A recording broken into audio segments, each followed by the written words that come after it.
Indian 2 திரைப்படத்தோட free ticket டெய்லியும் ஒருத்தருக்கு குலுக்கல் முறையில் ஃப்ரீயாக கொடுக்கப்படுகிறது. மேலே தெரிகிற இன்ஸ்டாகிராம் ஐடிக்கு ஒரு மெசேஜ் பண்ணி ஃபாலோ பண்ணால் மட்டும் போதும், நீங்களும் டிக்கெட் வின் பண்ண வாய்ப்புகள் அதிகமாக இருக்குது. ஃபைனலாக விடாமுயற்சி திரைப்படத்தோட ஃபர்ஸ்ட் லுக் வந்து வெளியாகி விட்டது. ஸோ இந்த ஃபர்ஸ்ட் லுக்கோட ரிவ்யூ தான் பேச போகிறோம். ஸோ ஃபஸ்ட்டு வந்து இந்த ஃபர்ஸ்ட் லுக்காக வந்து ரசிகர் மத்தியில் வேறு லெவல் எதிர்பார்ப்பு இருந்துச்சு. ஏன்னா வந்து விடாமுயற்சி திரைப்படத்தை தாண்டி அதுக்கப்புறமா அஜித் அவர்கள் நடிக்கும் குட் பேட் அக்லி திரைப்படத்தோட அப்டேட் வந்து அடுத்தடுத்து வெளியாகி கொண்டே இருந்ததால் விடாமுயற்சி ஃபர்ஸ்ட் லுக் இருக்கா இல்லையா, படம் வந்து இருக்கா இல்லையா அப்படிங்கிற கேள்விக்குறி வந்து எழுந்தது.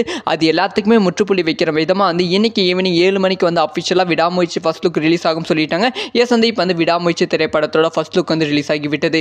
இந்த ஃபர்ஸ்ட் லுக்கை பார்க்கும்போது ரொம்ப கூலாக வந்து அஜித்குமார் அவர்கள் ரொம்ப நாளைக்கு அப்புறமா ஒரு ஸ்டைலான அஜித்குமார் அவர்களை விடாமுயற்சி திரைப்படத்தில் வந்து பார்க்க போகிறோம். அது மட்டும் வந்து ரொம்ப கிளியராக உறுதியாக தெரிகிறது. அதை தொடர்ந்து வந்து ஒரு பாலைவனத்தில் அவர்கள் நடந்து வர மாதிரி வந்து காமிச்சிருக்காங்க. கையில் வந்து ஒரு பேக் இருக்குது. இது எல்லாமே பார்க்கும்போது ரொம்ப கூலான கூலிஷான மாஸ் ஸ்டைலான அஜித்குமார் அவர்கள் ரொம்ப நாளைக்கு அப்புறமா விடாமுயற்சி ஃபர்ஸ்ட் லுக் வெளியாகி இருப்பதால் வந்து இந்த ஃபர்ஸ்ட் லுக்கை இணையதளத்தில் ரசிகர்கள் செமையாக ட்ரெண்ட் செய்து கொண்டும் வருகிறார்கள்.